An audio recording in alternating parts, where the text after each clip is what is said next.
Little known to many outside the Pacific Northwest, Oregon's Mount Bachelor comes across as an eye-popping proposition at a first glance. Located on a massive volcano across a 360-degree skiable footprint, the resort boasts one of the most unique layouts of any resort in North America, as well as an incredible spring ski season. But the mountain's distinctiveness doesn't always work in its favor, and its unusual setup causes some far-reaching complications. In this video, we'll take a look at Mount Bachelor's overall mountain experience, and then we'll go over how the resort stacks up in our rankings. Before we jump in, be sure to check out our website, peakrankings.com. Additionally, be sure to like and subscribe to help us grow, and be sure to hit the bell so you don't miss any of our video content.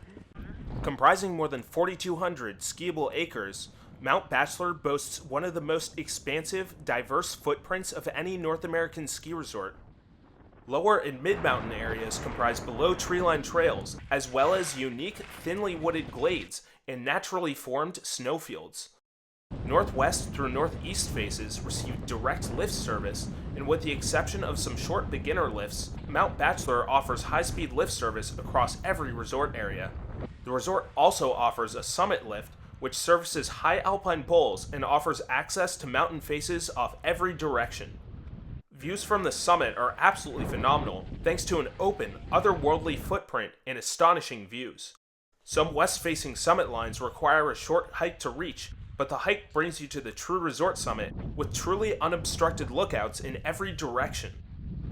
And even below the summit, the resort feels just about as remote as it gets, with absolutely no sign of civilization and utterly stunning nature providing a backdrop for miles on end. On a day when everything is open, it's hard to find a better place to be than Mount Bachelor. However, days when everything is open are few and far between at Mount Bachelor. Unless it's a perfect bluebird day, chances are that the entire summit, home to the overwhelming majority of Bachelor's high alpine bowl terrain, expert terrain, and best views, will remain closed. The resort always seems to find a reason to shutter the summit chair, whether it be visibility, wind, or ice. In a typical winter, the resort may go weeks, or even months, without spinning the summit lift once. Mount Bachelor tends to open the summit most consistently in April and May, although the area can still remain closed for lengthy periods during the spring.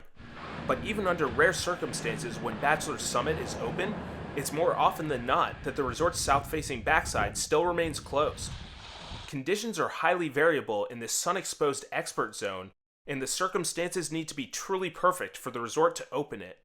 The summit backside bowls generally only open a handful of times throughout the resort's 6-month season, usually all in April and May. Same goes for the summit hike. At least the resort allows guests to traverse as far as they want, even when the lifts are closed, preserving the advertised 360-degree footprint. However, with the exception of maybe a couple lines off northwest, most won't find the short drops and long traverses worthwhile.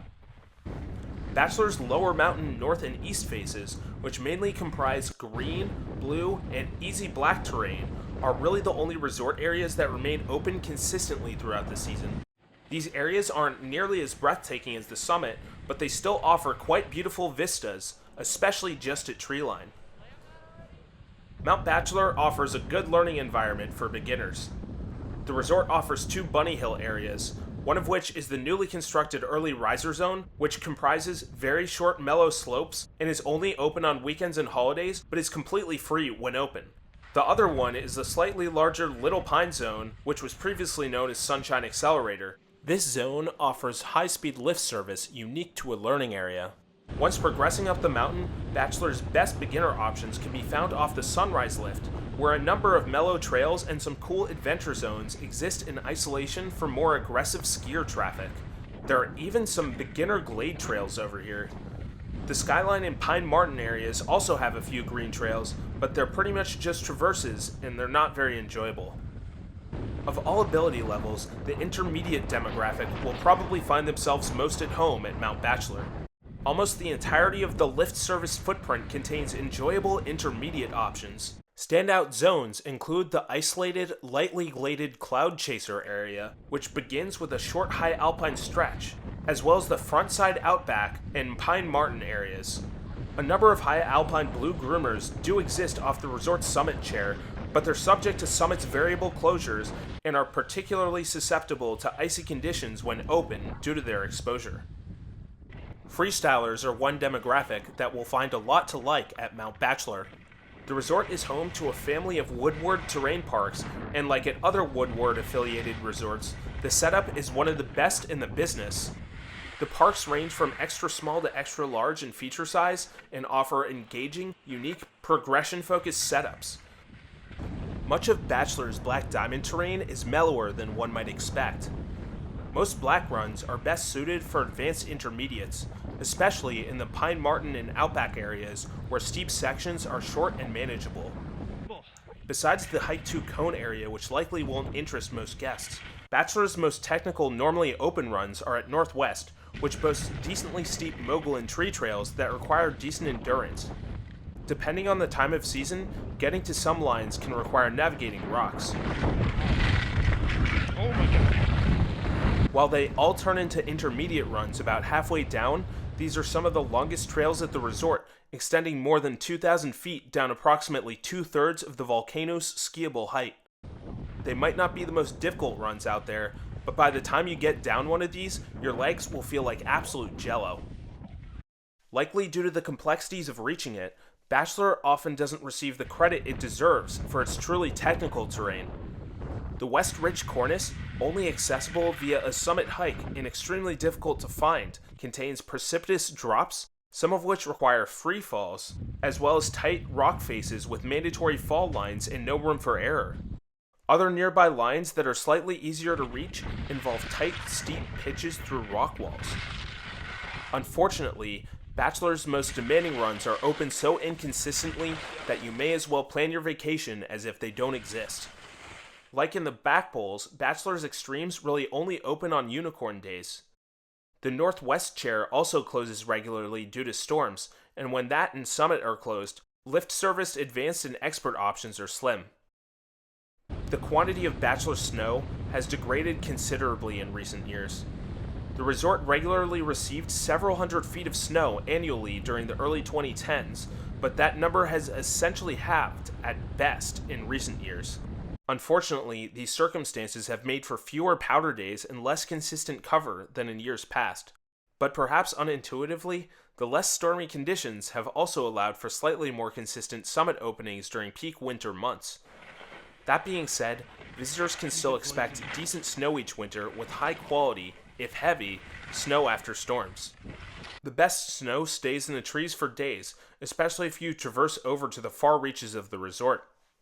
As a 360-degree resort, Bachelor sees variable snow quality across mountain areas. Some zones can maintain windswept packed conditions, while others enjoy fresh powder or soft snow at the exact same time. East-facing terrain softens up faster thanks to earlier sun exposure, while more western areas remain shaded through the afternoon and get good as the east side becomes slushy. Storms generally come from the wetter western front, making Northwest the best place to be on powder days. Snow conditions also vary across elevations and terrain types. As just one big volcano, Mount Bachelor is generally easy to get around. Choosing to go between frontside mountain areas doesn't take much planning. It's possible to traverse from the top of the westernmost northwest area to the easternmost cloud chaser area without taking a single extra chairlift. Going from east to west is slightly more difficult, requiring a lift or two, but it's still not bad, and signs clearly mark where relevant lifts and trails are. On the other hand, navigating backside areas can be a pain. As a consequence of Bachelor's cylindrical cone shape, traversing to the south-facing backside, which receives no direct lift service, takes significantly less time than traversing out. This makes it easy to misjudge the length and effort of the journey back. Depending on the location, backside lines filter to runouts on either the west or east side of the resort. Eastern-facing terrain filters to either the east catch line, which leads back to the Cloud Chaser lift, or the Sunrise Get Back, which is higher up and provides direct access to Sunrise and Cloud Chaser. Visitors should avoid the east catch line at all costs. The trail involves a series of uphill catwalks that warrant removal of equipment in several different sections. The sunrise get back is a much better option, but unfortunately, it's easy to miss due to insufficient markings. In addition, this trail still has some flat sections. The sole west-facing runout, the West Catch Line, provides a way back to the Northwest Chair. This trail is longer than the east traverses, but it maintains a consistent pitch with no catwalking required. For a resort of its size, Mount Bachelor offers underwhelming facilities. 2 base lodges exist, as does a large, mid-mountain complex at the top of Pine Martin and Outback. All 3 offer both indoor and outdoor seating. However, getting to these areas can take significant time from the outer reaches of the resort. A 3rd base area, Skyliner, is specifically set up for race training and doesn't have any public facilities. More options, especially bathrooms, should really be available. Crowding at Mount Bachelor isn't bad, but ultimately is a mixed bag. The nearby town of Bend keeps getting larger and larger every year, and long, but not unbearable, lines are hard to avoid on weekends and holidays, and even some weekdays. The problem is compounded when certain resort areas are closed, which, unfortunately, tends to happen frequently. That being said, things really clear out after the peak winter season, and it's rare to see lengthy waits when April hits, except maybe at the summit. Mount Bachelor is nowhere close to the most challenging mountain in the Pacific Northwest on most days, but with the right conditions, it's a whole lot of fun thanks to its unique, diverse volcano footprint. However, perennial closures across the best mountain areas seriously hurt the resort's practicality for any months in advance or even days in advance ski trip. And while Bend is hands down the best town in close proximity to a ski resort in Oregon, Bachelor's closest lodging options are more than 15 minutes away from the resort, which may detract from the appeal.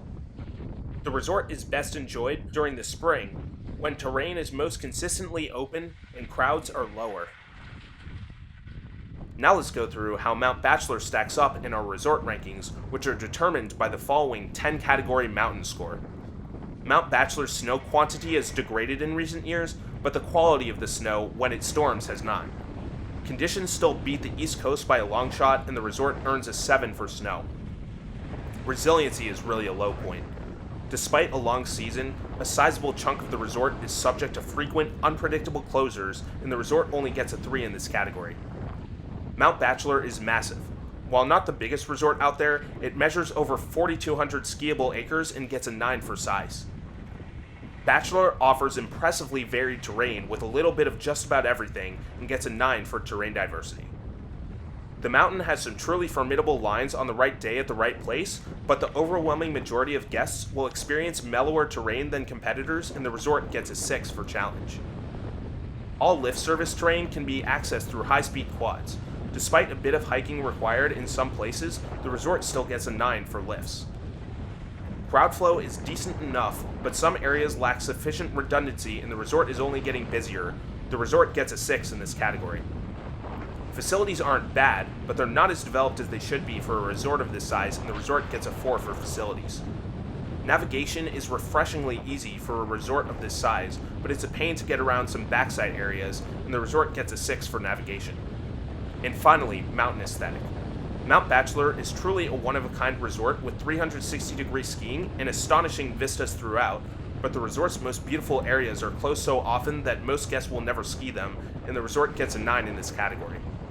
These categories add up to an overall mountain score of 69, placing Mount Bachelor number 1 in our Oregon rankings and tying it 25th overall. You might want to check out Mount Bachelor if you're attracted by its one-of-a-kind 360-degree footprint, high-speed lift service, terrain park, or proximity to the very lively town of Bend. But you might want to skip it if you're dissuaded by extremely inconsistent openings for its upper mountain, backside, and expert terrain, a lack of on-site lodging, and variable conditions across different mountain areas. Mount Bachelor is amazing on a good day, but it's underwhelming on a normal one.